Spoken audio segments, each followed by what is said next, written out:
Back to our channel. Now we are going to start the topic the superficial and deep muscles of the forearm. So first we'll start with the superficial muscles. So if you see, in total we have the 5 superficial muscles. So to remember them we will learn a trick so that it will be very easy. So the superficial muscles of the forearm are mainly the Flexor Carpi Radialis. So to remember that, it's from the radial side, that is on the finger side. So Flexor Carpi Radialis. Next other one is Flexor Carpi Ulnaris, that is on the ulnar side. Okay, Flexor Carpi Radialis, Flexor Carpi Ulnaris, and one more one is going to the digits or fingers. Hence it is called as what? Going to fingers means digitorum, right? So Flexor Digitorum Superficialis. So Flexor Carpi Radialis, Flexor Carpi Ulnaris, Flexor Digitorum Superficialis. Another one is Palmaris Longus and the Pronator Teres. Why Pronator Teres?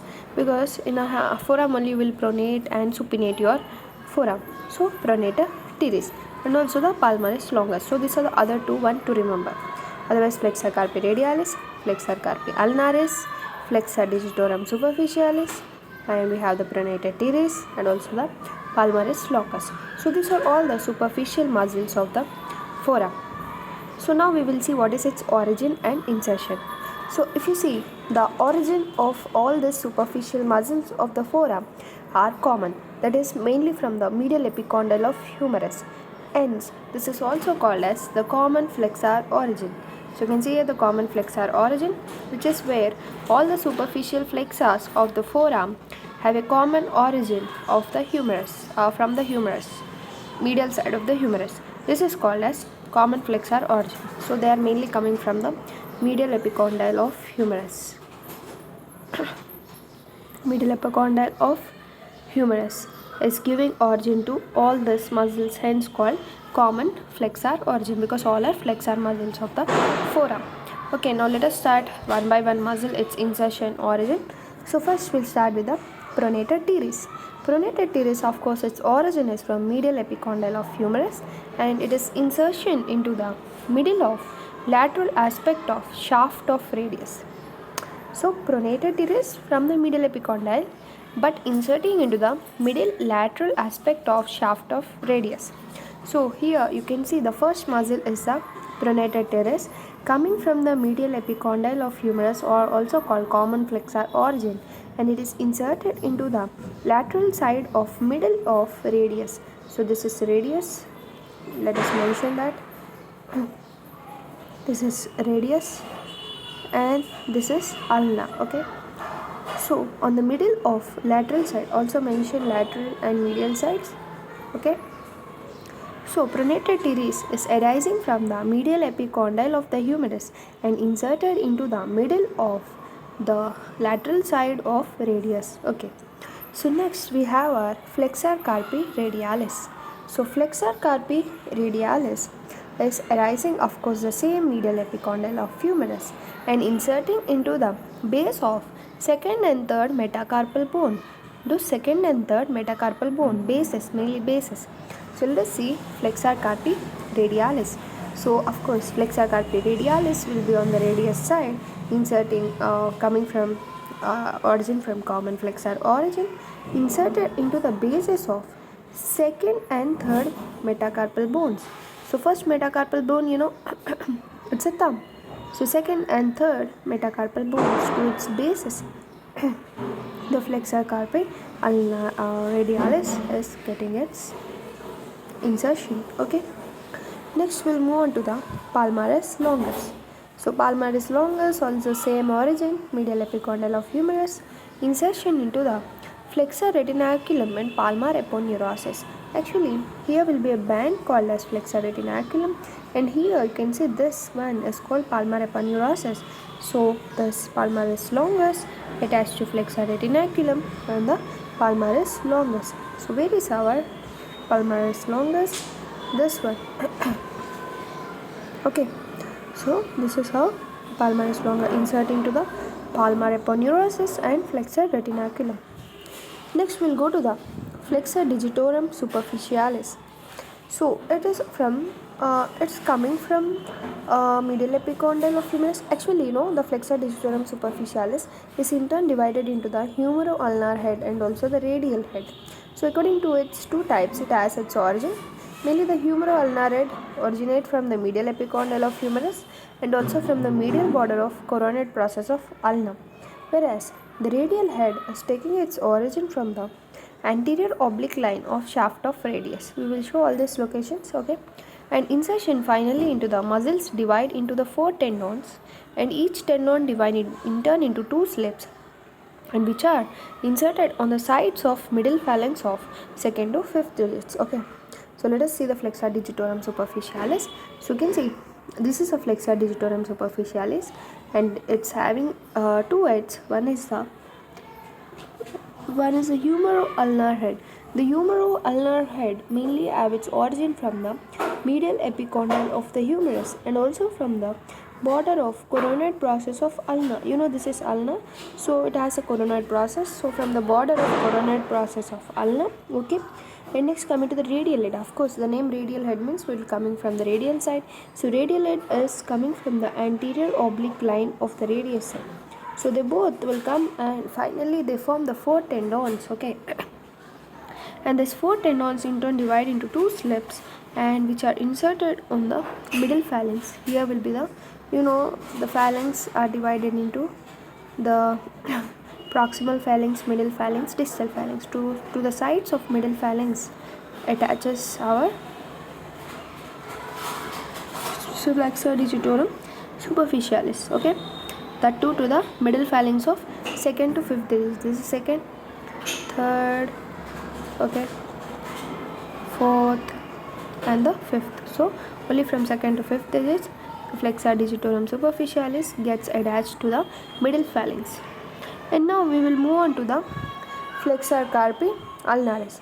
So flexor carpi ulnaris also have 2 heads. One is the humeral head, one is the ulnar head. The humeral head is getting its origin from the medial epicondyle of humerus, same, whereas the ulnar head is coming from the medial aspect of olecranon process and the posterior border of ulna, and this is getting attached in turn into the pisiform bone. Insertion prolonged to the hook of hamate and also base of the 5th metacarpal bone. So 5th metacarpal bone is nothing but the little finger, right? To the little finger. So let us check out about this. That is the flexor carpi ulnaris. So if you see here, the flexor carpi ulnaris is taking its origin. It's in turn having 2 heads. One is a humeral head. Of course, it will come from medial epicondyle, and the ulnar head will come, of course, from the medial aspect of olecranon process on the posterior border of the ulna. So they give origin to our flexor carpi ulnaris, right? And this in turn will, insert into the pisiform bone.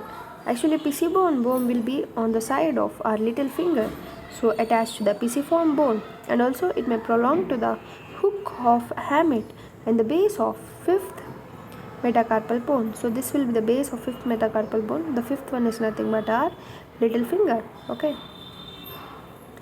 So to the little finger base and also to the pisiform bone, here will be the pisiform bone, our flexor carpi ulnaris will get its insertion, okay. So this is about all the different bone muscles of our forearm, superficial muscles of the forearm. So mainly remember according to the order: flexor carpi radialis, flexor carpi ulnaris, palmaris longus, okay, pronator teres, done, and flexor digitorum superficialis, okay. All are coming common flexor origin mostly. A few exceptions in the case of our flexor digitorum superficialis, right, because it has the humero-ulnar head and also radial head. So this one is an exception, and also one more is flexor carpi ulnaris. These are exceptions because they are having different types of head. So according to that, the origin may change in this both muscles. So by this we completed the superficial muscles of forearm. Next we'll move on to the deep muscles of the forearm. So before closing our topic on the superficial muscles of forearm, we'll complete this table, which is mainly mentioning the muscles and its nerve supply and also actions, which is also an important one. So So mainly the Pronator Teres, if you remember, it's originating from the medial epicondyle and getting inserted into the lateral side of the middle of the radial bone, right?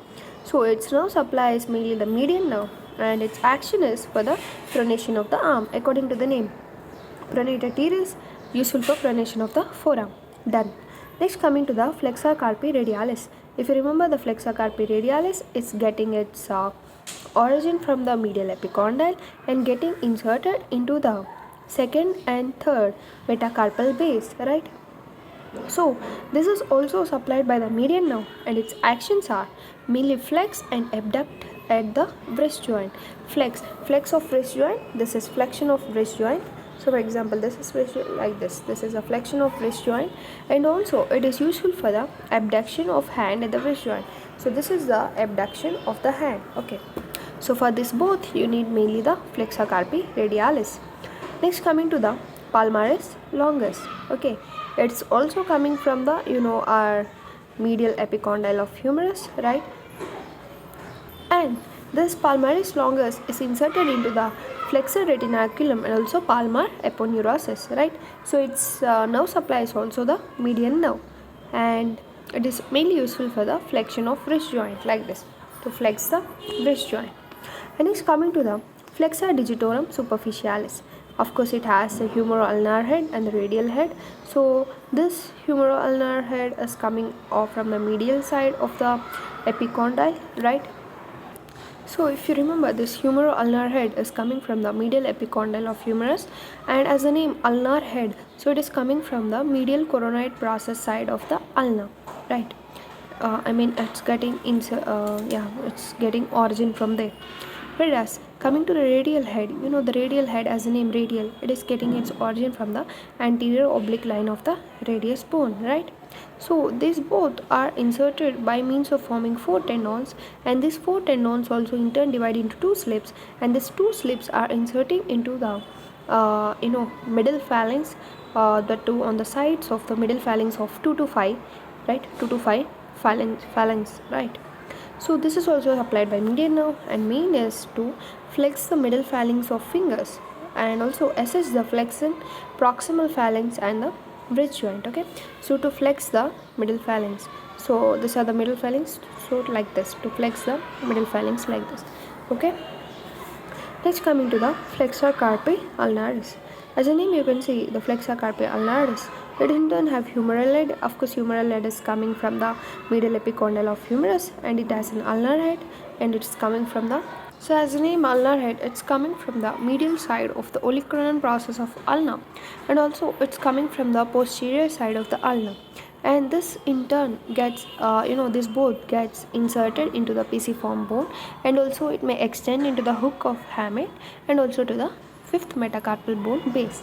So this is its insertion of Flexor Carpi Ulnaris, and of course it's supplied by the ulnar nerve, and the actions are mainly to flex and adduct. Adduct means bring together.